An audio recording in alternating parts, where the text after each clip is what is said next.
Peace, Black family. My name is Vicky Dillard, and welcome to my personal YouTube channel, my beautiful, humble YouTube channel that's growing a little bit at a time. And I thank you so much for subscribing, liking, and sharing. Please make sure you hit the notification bell to receive all notifications. By the way, this is VickyDillard.tv. That's VickyDillard.tv. Family, I wanted to just give you this breaking news. I put it on my Twitter account actually hours ago because I break a lot of news on my Twitter account. You can follow me on Twitter at DillardVicky.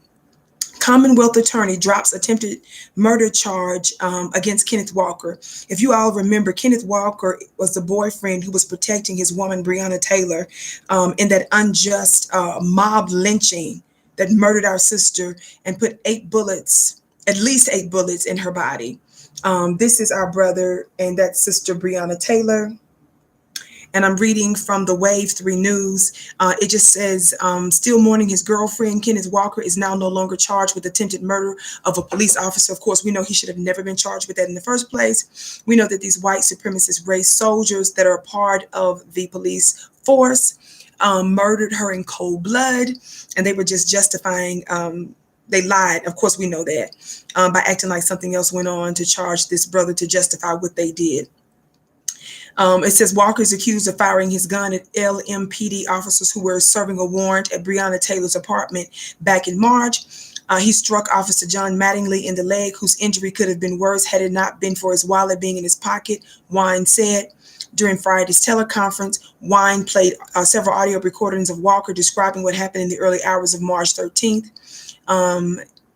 You all know probably a lot of the stories if you've been keeping up on it. I am a contributor on African Diaspora News Channel, African Diaspora TV, African Diaspora News channel with Brother Phil Scott. He has a very large, one of the largest, I think, Black news platforms on social media. And so I'm pleased to be doing weekly podcast, weekly shows with him. I'm also a contributor on YourBlackWorldTV and FlyNubianqueenTV.com, among others. Sometimes my shows are played elsewhere, so make sure that you check out and you subscribe to those channels and support my podcast, if you would be so kind, The Vicky Show. Thank you so much. I appreciate that. He goes on to tell the story of what happened. Of course, you all know that it was Black media, it was Black society, Black grassroots society that made it an issue, because our sister passed away a couple of months ago and it wasn't getting any play. In similar fashion to Ahmaud Arbery's death, his murder, his lynching, that took place in February. And of course, nothing was done about it until we start making a whole lot of noise. The piece goes on to say, Walker had told investigators that he thought the door was being rammed in as a part of a home invasion. Of course, we know that. Let me go back up here. Walker's attorney, Rob Eagert, filed a motion Thursday to get the charge thrown out, claiming an officer testifying before a grand jury never mentioned Taylor's name or the fact that police shot her 8 times. There was no misleading testimony about the detectives in their case, nor was there any ethical breaches, Wine said in his opening remarks Friday. However, I do agree with him that more should have been presented to the grand jury, including the statement of Kenneth Walker.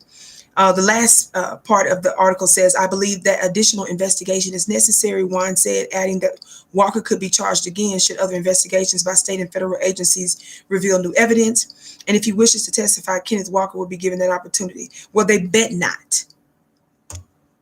Not better not. They bet not. America is under divine judgment, and America continues to pile up the punitive consequences that she's going to have to pay on a spiritual and a very real world level by the God and the ancestors. And it's already happening. The plagues are already happening. So keep doing this stuff, America. Keep doing this, white supremacist America, and see what goes on. Let me tell you something. When the Pharaoh in scripture refused to let God's people go, when they refused to stop mistreating them and let them go and provide them with sustenance and resources, the more they refused, the more plagues they experienced. And the last plague was the most devastating. It hit their very house. Mark my words. If America does not cease and desist, My name is Vicki Dillard. Thank you so much. I'm excited about upcoming videos that I'm going to be doing and perhaps a little bit of vlogging. I don't have a whole lot of high-tech stuff, but I'm excited about building my personal channel, VickiDillard.tv. Thank you for liking and sharing and telling everybody you know that Vicki is building her personal YouTube channel. Thank you so much, as my health permits, of course. Love you to pieces. Mwah.